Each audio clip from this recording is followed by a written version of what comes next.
નમસ્કાર. આજે આપણે એક એવા વ્યક્તિત્વ વિશે વાત કરવાના છીએ જેમના વિચારોએ અ, કહી શકાય કે દુનિયાભરમાં તરંગો પેદા કર્યા. ઓશો. હા, ઓશો એટલે રજનીશચંદ્ર મોહન જૈન.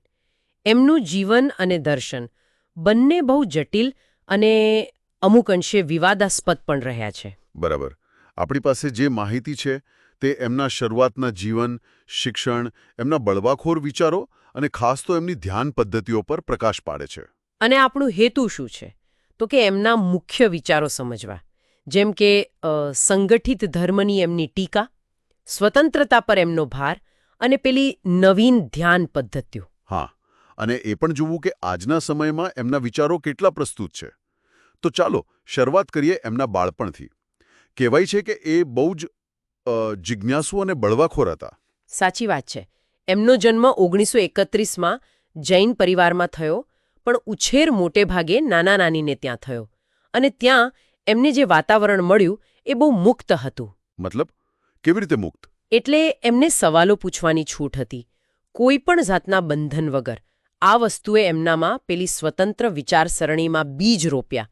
અને નાનપણમાં જ એમના એક મિત્રનું મૃત્યુ થયું. ઓહ. હા, એ અનુભવે એમને જીવન મૃત્યુના ગહન પ્રશ્નો તરફ વાળી દીધા, ખૂબ નાની ઉંમરે. અને આ જ વૃત્તિ એમના શિક્ષણમાં પણ દેખાઈ હશે, ખરું ને? બિલકુલ. સ્કૂલમાં પણ સ્પષ્ટ વક્તા, પછી કોલેજમાં જબલપુરમાં અને પછી સાગર યુનિવર્સિટીમાં એમણે ફિલોસોફીમાં ઊંડો રસ લીધો. અને માત્ર ભારતીય દર્શન જ નહીં, પણ પશ્ચિમી વિચારકોનો પણ અભ્યાસ કર્યો એવું સાંભળ્યું છે. નીત્શે, ફ્રોઇડ. હા હા, નીત્સે, ફ્રોઇડ, માર્ક્સ એ બધાને વાંચ્યા. ડિબેટમાં બહુ સક્રિય હતા. એનાથી એમની વક્તૃત્વ શક્તિ ખીલી અને ફિલોસોફીમાં તો ટોપ રેન્ક સાથે માસ્ટર્સ કર્યો. વાહ, એટલે બૌદ્ધિક પાયો તો મજબૂત હતો. અને આ જ પાયા પર એમના બળવાખોર વિચારો ઊભા થયા હશે. ચોક્કસ. એમણે સમાજની રૂઢિઓ, પરંપરાઓ બધાને પડકારવાનું શરૂ કર્યું. સત્યની પોતાની શોધ પર ભાર મૂક્યો. અને સંગઠિત ધર્મ વિશે શું માનતા હતા? એ ટીકા બહુ જાણીતી છે. એમનું કહેવું હતું કે મોટાભાગના સંગઠિત ધર્મો ભય પર આધારિત છે, વ્યક્તિની સ્વતંત્રતા છીનવી લે છે અને કર્મકાંડમાં અટવાઈ ગયા છે. પેલું જે સાચું તત્વ છે એ ખોવાઈ ગયું છે. નૈતિકતા વિશે પણ એમણે કંઈ કહ્યું હતું ને? હા, એ કહેતા કે સમાજે લાદેલી નૈતિકતા ઘણીવાર દંભી હોય છે, એક બાહ્ય માળખું માત્ર. એ ભારતીય પરંપરાઓમાં જે સ્થગિતતા આવી ગઈ હતી એની પણ ટીકા કરતા. તો ધ્યાન વિશે શું માનતા હતા? એમના મતે ધ્યાન કોઈ સ્થિર, જડ પ્રક્રિયા નથી. એ જીવંત હોવે જોઈએ, ગતિશીલ. આ વિચારો સાથે જ એ પ્રોફેસર બન્યા જબલપુર યુનિવર્સિટીમાં. એમની ભણાવવાની રીત કેવી હતી? એ પણ કંઈક અલગ હશે. હા, બહુ જ અલગ. પુસ્તકીય જ્ઞાન નહીં, પણ સંવાદ, ચર્ચા, વિદ્યાર્થીઓને વિચારતા કરવા પર ભાર મૂકતા. કહેતા કે શું વિચારવું એ નહીં, કેવી રીતે વિચારવું એ મહત્વનું છે. અને પછી જાહેર પ્રવચનો શરૂ કર્યા. હા, અને ઝડપથી લોકપ્રિય પણ થયા. પણ સ્વાભાવિક છે કે એમના વિચારો ઘણાને ખૂંચ્યા, એટલે વિવાદો અને સંઘર્ષ પણ શરૂ થયા. એમના મુખ્ય ફિલોસોફિકલ વિચારોમાં સંગઠિત ધર્મની ટીકા સિવાય બીજું શું હતું જે ખાસ ધ્યાન ખેંચે? એક તો પ્રત્યક્ષ અનુભવ પર ભાર. એમનું એક વાક્ય છે, જ્યારે તમે તમારો પોતાનો અનુભવ મેળવી શકો તો ઉછીના જ્ઞાન સાથે શા માટે જીવવું? બહુ મહત્વની વાત છે. સાચી વાત. બીજું? સંપૂર્ણ સ્વતંત્રતા. અને એ માત્ર બાહ્ય બંધનોથી નહીં, પણ મનના કન્ડિશનિંગથી, વિચારોના બંધનથી મુક્તિ. શરીર, મન, આત્મા ત્રણેય સ્તરે. અને વ્યક્તિગતતા, એની વાત પણ વારંવાર આવે છે. હા, એ કેન્દ્રમાં છે. સમાજ આપણને એક સરખા બનાવવાનો પ્રયત્ન કરે છે. ઓશો કહેતા કે તમારી પોતાની વિશિષ્ટતાને ઓળખો, એને જીવો. તમારી જાતે રહેવું એ જ સૌથી મોટી ઉપલબ્ધિ છે. અને પેલો ઝોરબાદા બુદ્ધાનો કોન્સેપ્ટ, એ થોડો સમજાવશો? એ બહુ ક્રાંતિકારી વિચાર હતો. ઝોરબા એટલે ભૌતિક જીવનનો, આનંદનો, ઉત્સવનો સ્વીકાર કરનાર. અને બુદ્ધ એટલે આધ્યાત્મિક જાગૃતિ, ધ્યાન.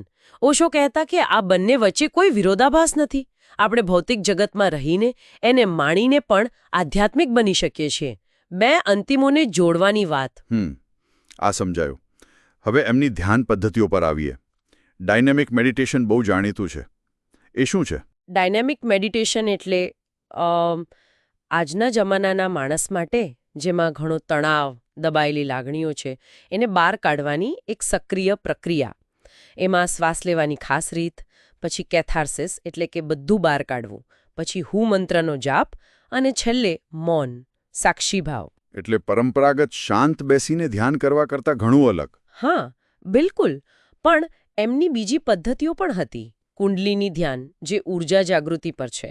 નાદ બ્રહ્મ ધ્યાન, જેમાં ધ્વનિ અને ગુંજનનો ઉપયોગ થાય. હાસ્ય ધ્યાન પણ હતું. હાસ્ય ધ્યાન. હા, કારણ વગર હસીને લાગણીઓથી મુક્ત થવા માટે. એમણે પૂર્વની ધ્યાન ટેકનિક અને પશ્ચિમની સાયકોથેરાપીને ભેળવીને પણ પ્રયોગો કર્યા. રસપ્રદ. એમનો પ્રભાવ તો વિશ્વભરમાં ફેલાયો. ધ્યાન કેન્દ્રો બન્યા. અલબત્ત અમેરિકામાં રજનીશપુરમનો વિવાદ પણ બહુ મોટો થયો હતો. હા, એમના જીવન અને કાર્ય સાથે વિવાદો જોડાયેલા રહ્યા. મીડિયામાં પણ એમને અલગ અલગ રીતે રજૂ કરાયા. વાઇલ્ડ વાઇલ્ડ કન્ટ્રી જેવી સિરીઝે પણ એ જટિલતા બતાવી. પણ આજના સમયમાં આધુનિક જીવનના જે પ્રશ્નો છે, તણાવ, એકલતા, સ્વતંત્રતાની શોધ, એમાં ઓશોના વિચારો કેટલો ઉપયોગી લાગે છે. ઘણા અંશે.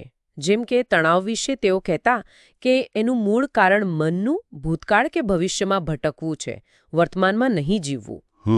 એકલતા માટે કહેતા કે આપણે બીજાઓ માટે જીવવામાં એટલા વ્યસ્ત થઈ જઈએ છીએ કે પોતાની જાત સાથેનો સંપર્ક તૂટી જાય છે.